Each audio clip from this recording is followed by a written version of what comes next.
যে 5টা ইন্দ্রিয় দিয়ে আমরা পৃথিবীকে জানি তাদের ত্রুটি অনেক অনেক রকম ভুল তাদের হয়, তবু আমাদের মতো সাধারণ মানুষের তাদের উপর বিশ্বাস অগাধ অগাধ বিশ্বাস আমাদের সাধারণ বুদ্ধির ওপর। এই কটা ইন্দ্রিয়ের নাগালের মধ্যে না এলেই আমরা অনায়াসে অনেক কিছুকে উড়িয়ে দিই। বুদ্ধি দিয়ে আমরা কঠিনভাবে সত্য বা মিথ্যা বলে সবকিছুর উপর রায় দিই, কিন্তু এমন অনেক জিনিস আছে যা সত্য মিথ্যার মাঝামাঝি জগতের, যেখানে বুদ্ধি থই পায় না, ইন্দ্রিয় হার মেনে যায়। সেই রকম একটা কাহিনী আজ বলতে বসেছি। গোড়ায় নিজের একটু পরিচয় দেওয়া ভালো। পশ্চিমের কোনো একটি মাঝারি গোছের সমৃদ্ধ শহরে আমি ডাক্তারি করি। শহরের নামের কোনো প্রয়োজন এ গল্পে নেই, সুতরাং নামটা নাই করলাম। সেদিন রাত্রে শহরের প্রায় বাইরে বহু দূরের একটা কল সেরে একলাই ফিরছিলাম। একে দারুণ শীত এবছর, তার উপর রাত অনেক হওয়ায় ঠান্ডা অত্যন্ত বেশি পড়েছিল। পুরু গোটা কত গরমের জামা থাকা সত্ত্বেও সব ভেদ করে মনে হচ্ছিল ঠান্ডা হাওয়া আমার পাঁজরার ভেতরে গিয়ে ঢুকছে। আসছিলাম আমার পুরনো মোটরে। এ মোটর আমি আজ 10 বছর ধরে একাই চালিয়ে ফিরছি, কিন্তু এখন মনে হচ্ছিল সঙ্গে একজন শফার থাকলেই বুঝি ভালো হতো। এই দারুণ শীতে স্টিয়ারিং হুইল ধরে সমস্ত হাওয়ার ঝাপটা সহ্য করার যে কষ্ট আর কিছু নেই। আমাদের শহরটি অত্যন্ত ছড়ানো, বড় বড় কয়েকটি রাস্তাকে আশ্রয় করে চারিধারে অনেক দূর পর্যন্ত সে বিস্তৃত হয়ে আছে, কিন্তু জমাট বাঁধেনি। অনেক সময় এক প্রান্ত থেকে আরেক প্রান্তের মধ্যে শুধু একটি নির্জন রাস্তা ছাড়া আর কোনো যোগ নেই। যে রাস্তা দিয়ে আসছিলাম সেটিও অত্যন্ত নির্জন। দুধারে মাঝে মাঝে হর্তুকি বা মহুয়া গাছ, আর রাস্তার দুধারে শুধু শূন্য অসমতল মাঠ। তার ভেতর বাড়িঘর নেই বললেই হয়। কে বাড়ি করবে নির্জন জায়গায়? অন্ধকারে অবশ্য এসব কিছুই দেখা যাচ্ছিল না। আমার মোটরের মিটমিটে আলোয় সামনের পথের খানিকটা দেখা যাচ্ছিল মাত্র। যেতে যেতে মনে হচ্ছিল অন্ধকারের সমুদ্রই যেন আমার মোটরের আলোয় কোনো রকমে কেটে চলেছি। শীতের দরুন কষ্ট পেলেও বেশ নিশ্চিন্ত মনেই চলেছিলাম। আমার কারটি পুরনো হলেও মজবুত, বেয়াড়াপন আসে না। আধ ঘন্টার মধ্যেই বাড়ি পৌঁছে গরম লেপের মধ্যে আরাম করে যে শুতে পাবো এ বিষয়ে কোনো সন্দেহ ছিল না। অন্ধকার রাস্তার নিস্তব্ধতার উপর শব্দের ঢেউ তুলে আমার মোটর চলেছে দ্রুত গতিতে। নিজেকে যথাসম্ভব ঢাকাঢুকি দিয়ে রেখে ভেতরে বসে আমি শুধু আমার গরম বিছানাটার আরামের কথাই ভাবছি। ডাক্তারদের মতো পরাধীন আর কেউ নয়। তবু মনে হচ্ছিল একবার বাড়িতে পৌঁছতে পারলে প্রাণের দায় ছাড়া শুধু পয়সার জন্য আর আমায় কেউ বের করতে পারবে না। এখন কোনো রকমে 20-25 মিনিট কাটলেই হয়। কিন্তু হঠাৎ অপ্রত্যাশিত এক ঘটনায় সুখ স্বপ্ন আমার ভেঙে গেল। আমার একান্ত সুস্থ সবল মোটর থেকে থেকে কেমন অদ্ভুত একরকম ধাতব আর্তনাদ করতে শুরু করেছে। মোটরের এরকম আচরণের কোনো কারণই খুঁজে পেলাম না। আজ দুপুরেই আমার মোটরের ভালো রকম সেবা শুশ্রূষা হয়ে গেছে। কোন রকম রোগের আভাস তার ভেতর তখন ছিল না। হঠাৎ তার এরকম আকস্মিক বিকারের কারণ তবে কি? এই দারুণ শীতের রাত্রে অন্ধকার নির্জন এই পথের মাঝে মোটরের এই বেয়াড়াপনায় সত্যি ভীত হয়ে উঠলাম। এখনো প্রায় 7-8 মাইল পথ বাকি। রাস্তার মাঝে মোটর সত্যি অচল হয়ে গেলে করব কি? এই রাত্রের ডাকেও সঙ্গে লোক না আনার নির্বুদ্ধিতার জন্য এবার নিজের উপরই রাগ হচ্ছিল। সঙ্গে একজন লোক থাকলে তবু বিপদে অনেক সাহায্য পাওয়া যেত। দেখতে দেখতে মোটরের আর্তনাদ আরো বেড়ে উঠল। সঙ্গে সঙ্গে মোটরের বেগও মন্থর হয়ে আসছে বুঝতে পারলাম। মোটর চালনার সমস্ত বিদ্যা প্রয়োগ করেও সুরাহা কিছু করতে পারলাম না। কাতরাতে কাতরাতে খানিক দূর গিয়ে আমার মোটর হঠাৎ রাস্তার মাঝে এক জায়গায় একেবারেই থেমে গেল। আর তার নড়বার নাম নেই। চেষ্টার আমি তখনও ত্রুটি করলাম না, কিন্তু আমার পীড়নে অস্ফুট ভাবে একটু কাতরোক্তি করে ওঠা ছাড়া আর কোনো সাড়া সে দিল না। ভয়ে দুর্ভাবনায় সত্যি তখন আমার সমস্ত দেহ আড়ষ্ট হয়ে এসেছে। মোটর ফেলে এই দারুণ শীতের মাঝে 7-8 মাইল জনহীন পথ হেঁটে যাওয়ার কথা তো কল্পনা করা যায় না। এই মাঠের মাঝে মোটরে সারা রাত কাটানো অসম্ভব। এখন উপায়? ডাক্তার বাবু! হঠাৎ বুকের ভেতর হৃৎপিণ্ডটা যেন লাফিয়ে উঠল। এই জনশূন্য পথে এমন সময় কে ডাকলে? আবার শুনতে পেলাম, ডাক্তার বাবু। এদিক ওদিক অন্ধকারে তীক্ষ্ণ দৃষ্টি নিক্ষেপ করে এবার দেখতেও পেলাম পথের ধারে ঝাঁকড়া একটা গাছের পাশে আবছা একটি দীর্ঘ শীর্ণ মূর্তি দেখা যাচ্ছে। হঠাৎ এমন জায়গায় কেমন করে তার উদয় হলো বুঝতে না পারলেও সাড়া দিয়ে বললাম, কে তুমি? মনে তখন আমার একটু আশার রেখাও দেখা দিয়েছে। তার আবির্ভাব যেমনই বিস্ময়কর হোক না কেন, লোকটার কাছে সাহায্য পাওয়ার সম্ভাবনা তো আছে। লোকটা সেই জায়গা থেকেই বললে, তখন দরকার মাত্র। সেই কথায় আমি তাকে বলতে যাচ্ছি, এমন সময় লোকটা আবার বললে, আপনাকে একটু আসতে হবে ডাক্তারবাবু, ভারী অসুখ একজনের। এমন সময় এই অনুরোধে বিরক্ত যেমন হলাম, আশ্চর্য হলাম তেমনি। ঠিক এই সময় রাস্তার ঠিক এই জায়গায় রুগী কি আমার জন্য তৈরি হয়ে বসেছিল? লোকটা আমার মনের কথাই যেন আঁচ করে বললে, হে ভগবানের দয়া ডাক্তারবাবু, এমন সময় আপনাকে এখানে পাবো স্বপ্নেও ভাবিনি। অথচ না পেলে কি বিপদই সে হতো। বেশি কথাবার্তা তখন আর ভালো লাগছিল না। একটু বিরক্ত হয়েই বললাম, কোথায় তোমার রুগী? লোকটা এবার নিঃশব্দে অন্ধকারের ভেতর একদিকে হাত বাড়িয়ে নির্দেশ করল। সেদিকে চেয়ে দেখলাম সত্যি দূরে একটা বাড়ির আলো যেন দেখা যাচ্ছে। এরকম নির্জন প্রান্তরের মাঝে এরকম বাড়ি খুব কমই থাকে। হঠাৎ এরকম জায়গায় এমন সময়ে যাওয়াও একটু বিপজ্জনক। তবে শত্রু আমার কেউ তো নেই, এবং সঙ্গে টাকা কড়িও নিতান্ত সামান্য, এই যা ভরসা। একটু ভেবে নিয়ে জিজ্ঞাসা করলাম, কি অসুখ? উত্তর এলো, জানি না ডাক্তারবাবু, কিন্তু অত্যন্ত সঙ্গীন অবস্থা। তাড়াতাড়ি না গেলে বোধহয় বাঁচানো যাবে না। দোহাই আপনার, চলুন ডাক্তারবাবু।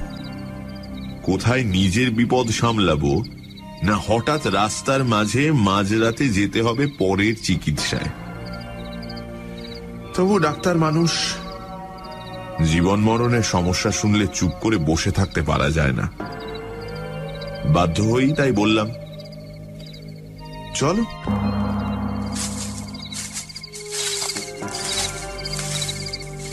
মাঠের ওপর দিয়ে সরু একটা পথ, অন্ধকারে ভালো দেখাই যায় না। তাই ধরে লোকটার পিছু পিছু মিনিট 5 হেঁটে একটি বাড়ির উঠোনে এসে দাঁড়ালাম। সামনে একটি ঘরের দরজা থেকে আলো দেখা যাচ্ছে। সেই দিক দেখিয়ে লোকটা বলল, ওই ঘরেই রোগী বাবু, আপনি যান, আমি এক্ষুনি আসছি। অন্ধকারের ভেতরই বুঝতে পারছিলাম বাড়িটি বিশেষ সমৃদ্ধ চেহারার নয়। গুটি 4-5 ঘর এবং একটুখানি ঘেরা উঠোন। ঘরগুলিও সব পাকা ছাদের নয়, দুপাশে খোলার ছাউনি। লোকটার কথা মতো সামনের ঘরে গিয়ে এবার ঢুকলাম।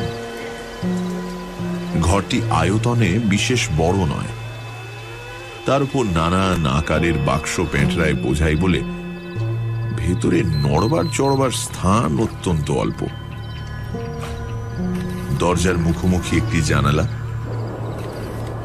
সেই জানালার ধারে মিটমিট করে একটি কেরোসিনের লণ্ঠন জ্বলছে।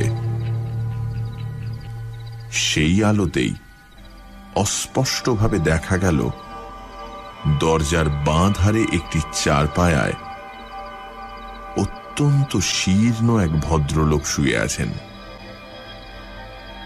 আমি ঘরে ঢুকতেই ক্ষীণ স্বরে তিনি বললেন, এসেছেন ডাক্তার বাবু, আপনার দয়া কখনো ভুলব না, বসুন। ঘরের ভেতর এদিক ওদিক চেয়ে বসবার জায়গা একটি মাত্র দেখতে পেলাম। জানালার কাছে চারপায়া থেকে অনেক দূরে একটি বেতের মোড়া। সেইটাই টেনে চারপায়ার কাছে বসবার উদ্যোগ করতে ভদ্রলোক আবার ক্ষীণ স্বরে বললেন, বসুন বসুন, ওইখানে বসুন। আগে আমার রোগের কথা বলি, শুনুন। একটু হেসে এবার সেইখানেই বসলাম। রোগীদের নানা অদ্ভুত বাতিকের সঙ্গে আমার যথেষ্ট পরিচয় আছে। বুঝলাম খানিকক্ষণ ধরে নিজের রোগ সম্বন্ধে ভদ্রলোকের নানা মতামত আমায় এখন শুনতে হবে, না শুনলে নিস্তার নেই। ক্ষীণ স্বরে প্রথমেই তিনি আরম্ভ করলেন, আমার রোগ কি সারাতে পারবেন ডাক্তার বাবু? পারবেন আমাকে বাঁচাতে? একটু হেসে বললাম, সেই চেষ্টা করাই তো আমাদের কাজ, আর বাঁচবেন নাই বা কেন? একটু অদ্ভুত হাসির আওয়াজ এলো খাট থেকে।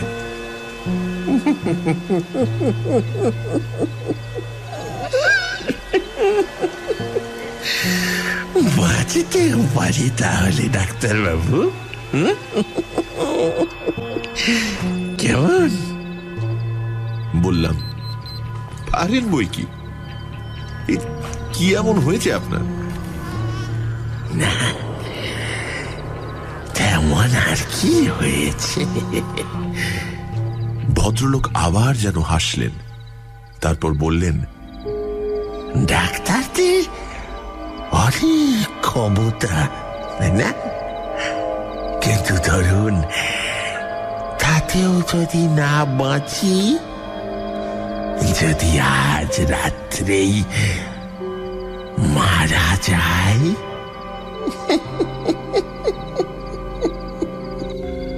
রোগীর এই অর্ধোন্মত্ত প্রলাপের উত্তরে কি যে বলবো কিছুই ভেবে পেলাম না।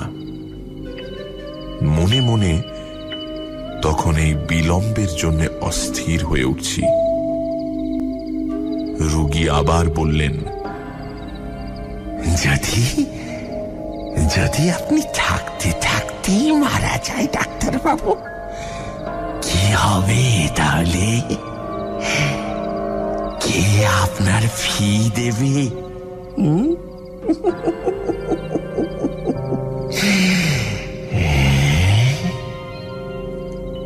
আচ্ছা, পাগল রোগীর পাল্লায় তো পড়া গেছে। বললাম, যদি নেহাতি তাই হয় তাহলে ফি না হয় নাই পেলাম। আমরা শুধু ফির জন্যই সবসময় আসি না। তা বটে, তা বটে। পৃথিবীতে ভালো লোক, পৃথিবীতে মনুষ্যত্ব তাহলে এখনো আছে না ডাক্তারবাবু? কিন্তু ফির ব্যবস্থা আমি করে রেখেছি ডাক্তারবাবু। হঠাৎ যদি মরে যায় তাহলে ওই বাক্সটি খুলে ফেলবেন, বুঝেছেন ডাক্তারবাবু? ওই বেতের ছোট্ট বাক্সটি, ওই বাক্সটি। ভদ্রলোকের স্বর আরো মৃদু হয়ে এলো। ওই বাক্স থেকে আপনার প্রাপ্য টাকা নেবেন, আরো একটা জিনিস নেবেন ডাক্তারবাবু। বলুন, নেবেন তো? একটু বিরক্ত হয়েই বললাম, কি? কিছু না ডাক্তারবাবু, কিছু না। একটা কাগজ, কিন্তু ভয়ানক দরকারি কাগজ। এই কাগজ যে ওখানে আছে শুধু আমি জানি, আর আপনি এখন জানলেন, আর কেউ জানে না। জানলে আর ওখানে ওটা থাকতো না।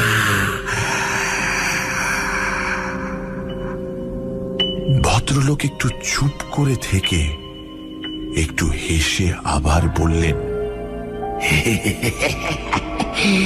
এ বাড়িতে কাউকে দেখতে না পেয়ে ভাববেন না যেন আমার কেউ নেই। আমার অনেক আত্মীয় আছে, ওত পেতে আছে আমার মরার অপেক্ষায়। শুধু শুধু তাদের বিশ্বাস আজ আমি হয়তো মরব না। তাদের বিশ্বাস মরবার আগে আর আমি কিছু করব না, তারাই পাবে সব।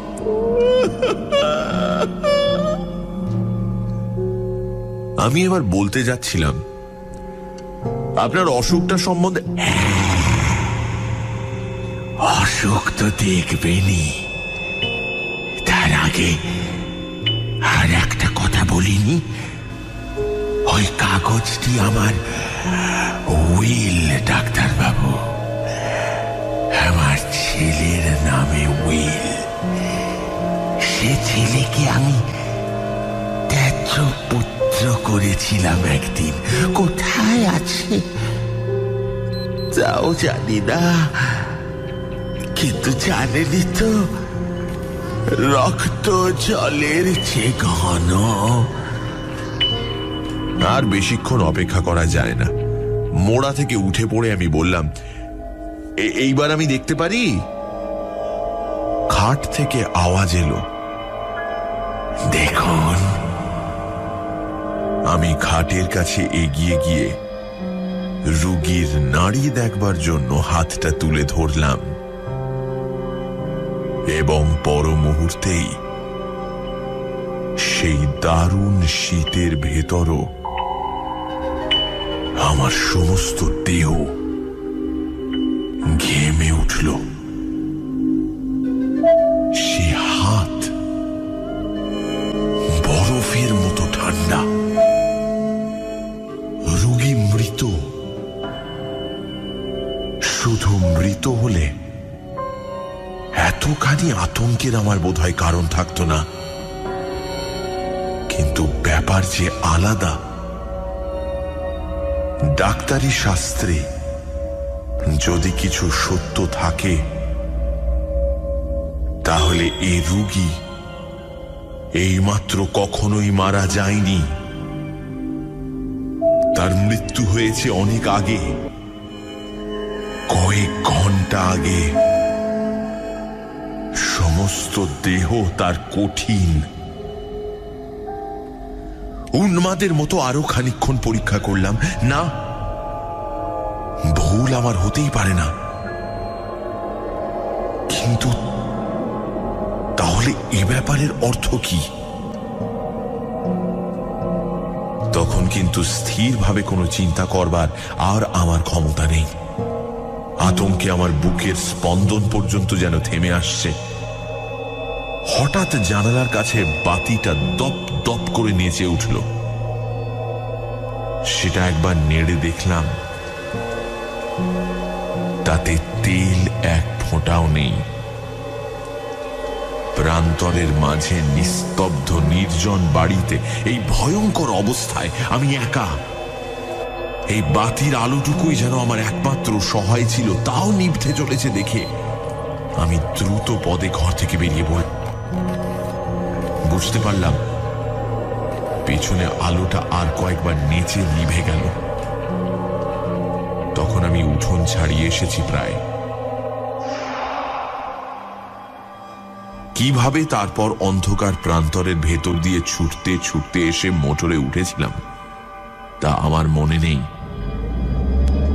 মোটর চালিয়ে শহরের মাঝ বরাবর আসবার পর আমার যেন স্বাভাবিক জ্ঞান ফিরে এলো।